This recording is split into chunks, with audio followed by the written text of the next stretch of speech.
मुद्दे मुद्दे मुद्दे बेशुमार है, नीतीश कुमार है, तो आप समझ रहे हैं कितने मुद्दे होंगे।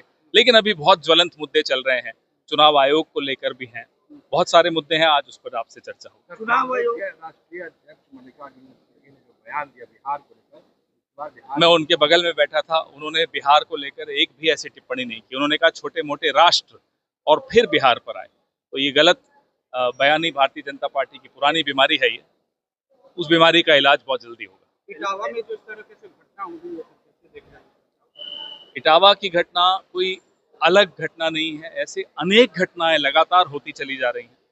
तो मुझे लगता है कि सरकारों की जो जिम्मेदारी है, सरकारें उससे बचकर भागती हैं और अलग अलग मुद्दों में हम सबको आपको व्यस्त रखती हैं। इलेक्शन कमीशन जो रिवीजन वोटों की करेगी उसको कैसे देख रहे हैं? उसी पर आज चर्चा आपसे करेंगे, विस्तृत चर्चा करेंगे। उसको हमने स्टडी भी किया है और भी स्टडी कर रहे हैं। कल हमने एक स्टेटमेंट भी निकाला कांग्रेस पार्टी की तरफ से। राहुल गांधी जी, मल्लिकार्जुन खड़गे जी और इंडिया अलायंस के अनेक सदस्य लगातार इन मुद्दों पर चर्चा कर रहे हैं, दबाव बना रहे हैं चुनाव आयोग पर। लेकिन चुनाव आयोग कठपुतली की तरह, जैसे मल्लिकार्जुन खड़गे साहब ने उस दिन कहा, कठपुतली की तरह मोदी जी के इशारों पर चलता है। जयशंकर साहब ने कहा है कि इमरजेंसी के 50 वर्ष हो गए लेकिन उस काला अध्याय को कोई भूल नहीं पाया है। अब ये नए नए शब्द ले आए। अब जैसे जिसको ये अमृतकाल कहते हैं, वो क्या है? वो अघोषित इमरजेंसी है।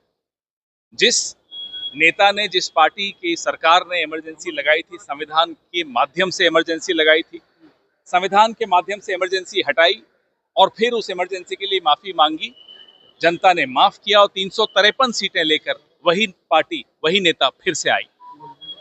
प्रशांत किशोर कह रहे हैं कि कांग्रेस ने जितना बिहार को बर्बाद लालू यादव ने किया है, उतना ही बर्बाद कांग्रेस ने बिहार के लोग जानते हैं, असलियत जानते हैं। यहाँ से आप निकलिए बाहर, दाएं बाएं जहां देखेंगे वहां आपको कांग्रेस के पुराने जो काम किए हैं वही दिखेंगे। एक सवाल है सर, प्रशांत किशोर ने यह भी कहा है कि बिहार में कांग्रेस जो है वो लालू यादव पे डिपेंडेंट है, उसकी अपनी कोई आप क्यों समय वेस्ट कर रहे हैं? सही मुद्दों पर बात करें। सर, वोटर लिस्ट को रिव्यू कर रही है चुनाव आयोग, अभी चुनाव आने वाला है, वही उस पर आज हम चर्चा करेंगे, क्योंकि बहुत दिनों से, बहुत महीनों से, दिसंबर से हम लगातार चुनाव आयोग पर दबाव बना रहे हैं कि आपकी प्रक्रिया पारदर्शी नहीं है। उस पर जवाब देने की बजाय वो दाएं बाएं तो कर ही रहे हैं।